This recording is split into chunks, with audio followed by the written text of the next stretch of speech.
Everybody. Today, Rahdo runs down a prototype of Startropolis, which is a card drafting game where 2 to 4 players are competing to be the best space station builders ever. And the way it works is every round, first of all, players are in turn order going to get the opportunity to grab one module off the construction track. Now, whichever module they choose, they get more and more expensive over here to the left. Over here on the right, they just basically cost their standard value, like this solar power module for the space station costs 6 million credits. But this other solar power module that's only recently come onto the track, this costs 6 million plus an additional 7. So this costs 13 million. So as you might imagine, this is the better solar power module. Now on your turn, you can buy one of them with the intent to build it later on in the round. Or if you see one out here that you don't necessarily want, but you know your opponents want it, you can go on ahead and grab it, not buy it, and instead trash it and take 5 million credits. So that's a way that if you identify something that's really important to your opponents, you can make a little money for yourself and stop them from getting what they want. Now, instead of taking it to get 5 million, you could take it and trash it so that you can build one of these Omnipresent Civic Center modules. So these are always available.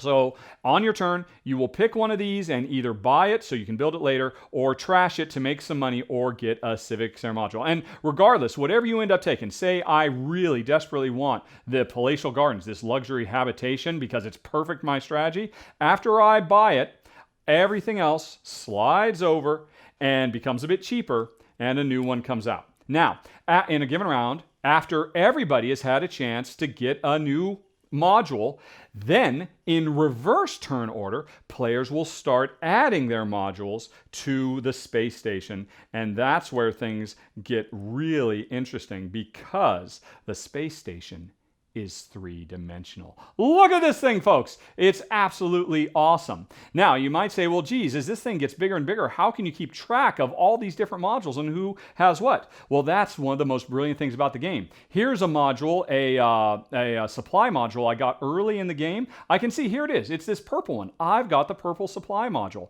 And all of these modules potentially give you different amounts of income, which we keep track of on this big board.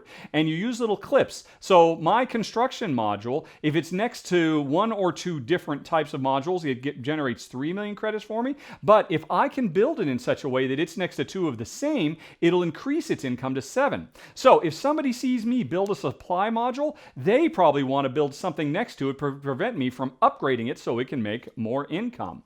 All of these different types of modules have different ways that they can make more and more money, which you keep track of with these little clips. And at any given time, if you want to try and figure out, right, who's got that green luxury module there? Because I'm thinking about building next to it. You can just look around the table and see, oh, you've got it. And currently it's making you 5 million credits. I might want to build it next to it in such a way that it reduces your income while increasing mine. So anyway, if you want, you can then start building, like say, I just got this luxury. So I find the matching module. Where is it? Oh, here it is. And you can see these have tabs and they have slots. And I've got to find a place that I can extend off of an existing module. Like I could go on ahead and slot it in here. And maybe that would make sense because, hey, maybe I own this and this wants to be next to it. Or maybe if this is somebody else's, then I want to cut off their ability to build in 3 dimensions. Now there's one restriction. Say I had this construction module. I just got it and I want to add it. Solar panels create kind of like a line that you cannot build past. This thing here, you cannot build higher. So this would not be allowed because as you can see, this construction module would be taller. But I could build like this and that would be okay because it doesn't, quote, cast a shadow. So you can look down the edge and these things always have to be on the top end. These solar panels basically create walls that prevent the space station from building in a certain direction. So even though it's a 3-dimensional builder, you still have restrictions as you might see in a 2-dimensional builder. And over the course of the game, this gets bigger and more complex as players get more and more modules added on.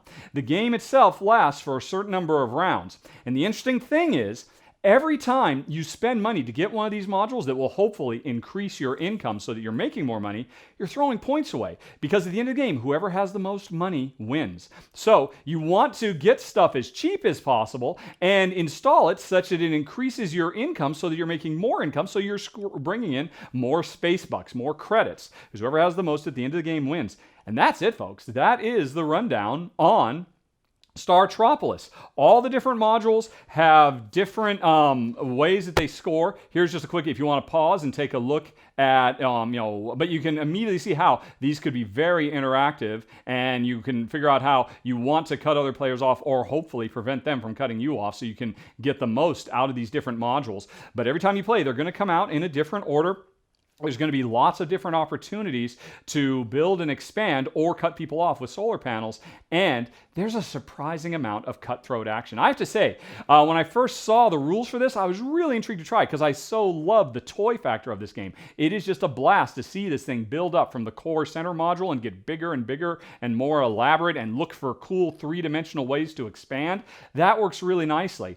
But, between the suburbia style, cutting players off from what they really need, but more importantly, cutting them off from the communal building space, like I said, this is a fairly cutthroat game. Now, if you don't mind that, it works great. This, I mentioned Suburbia. This is basically Suburbia Light. It borrows this core mechanism, but there's only one resource in the game. There's not money and population. There's just money. So this is a really good family-friendly gateway-style game, provided you've got a family who is ready to look for ways to cut each other off and maximize their own income while building a lovely, wonderful Startropolis. And that is the rundown, folks. Thanks very much for watching. Have a very, very nice day. Talk to you later. So long.